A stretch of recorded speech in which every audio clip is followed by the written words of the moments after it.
kulanti wacan oo wanaagsan daawadayaal waxaad ku soo dhawaataan YouTube-keena Himilada Nolosha. haddii ay tahay markii koowaad ee aadna soo booqato fadlan channelka subscribe saar.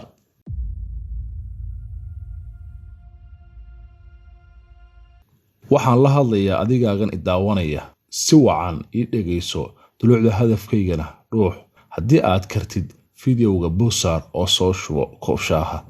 adigu waxaa tahay miskiin naftiisa dulmiyey aan waqtiga ka faa'iideysan noloshiisana aan maalgashan. casarkii marka aad toosto waa aad baxdaa adiga oo la ballansan asxaabtaada isla markaana si wacan ayaad ugu diyaar garowdaa cawayska habeenka ee in aad si wacan uga soo sheekayso goobaha fagaarayaasha ah ee buuqa sheekadu ka daaran tahay. waxaad ka sheekaysaa siyaasad, ciyaaro, muran iyo ismaandhaaf maskaxdaada iyo garashadaada aan marnaba u fiicnayn. taasina mar kale waxa ay caddayn u tahay inaad tahay gawaan raac. habeenkii goor dambe ayaad soo noqotaa adiga oo daalan oo aan tahli karin wax akhris iyo diyaarinta howlqabadkii aroornimo. waxa aad bilowdaa in aad sariirtaada dul tagto adiga oo adeegsanaya moobilkaaga isla markaana daawanaya baraha bulshada ee macnadarrada ah.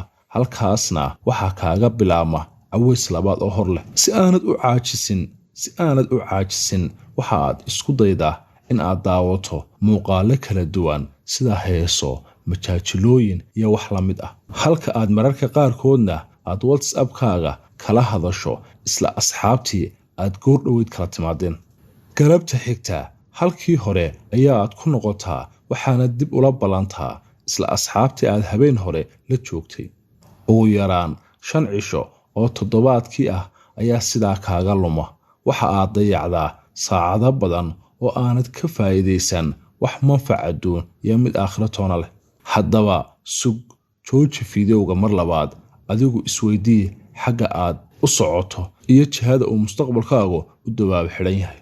isna weydii sababta aad waqtigaaga u dayacdo ugana faa'iideysan weydo. isweydii sababta ay noloshaada oo dhammi ugu jirto meertadan wareegga ah.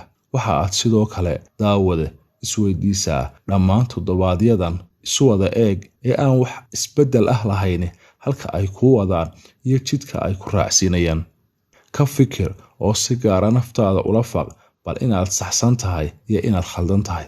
waxa aad sidoo kale isweydiisaa sidii aad ku ogaan lahayd fursadaha iyo jaanisyada kala duwan ee faa'iidooyinka leh maadaama oo aad dhowr qof oo asxaab ah iyo hal goob uun aad fadhido maalin iyo habeen walba. haddaba ogow sidaa aad u dayacday fursadaha iyo firaaqada ku soo marta ayaad kumanaan iyo boqolaal jeer u dayacday noloshaada. haddii aad sidan ku sii jirtana mustaqbalkaagu waxa uu u badan yahay inuu noqdo mid aan la saadaalin karin oo mugdi iyo madmadow midhan ah. waxaana dhici doontaa maalin ay dhammaan asxaabtaada aad waqtigaaga ku lumisaa ay isla goobtaas habaas kale kaaga kici doonaan mid kastaana oo danihiisa raacan doono adna aad keligaa ka qoomamayn doonto.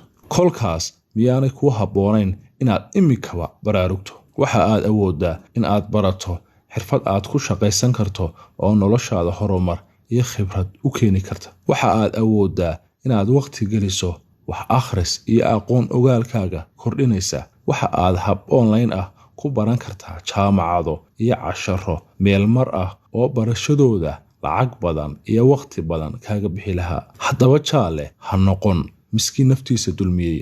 noqo haliyey naftiisa boqraday. haddadan la joogana isqiimee oo ka tasho marxaladan aad ku sugan tahay ka hor inta aanay saaxiibadaa kaa tashan. daawad haddii aad muuqaalka dhammaadkiisa soo gaadhay aad iyo aad baad mahadsan tahay. fadlan mar labaad waxaan ku xasuusinaya YouTube-ka inaad subscribe garayso. wixii fikrad iyo faalana aad commentiga noogu reebto.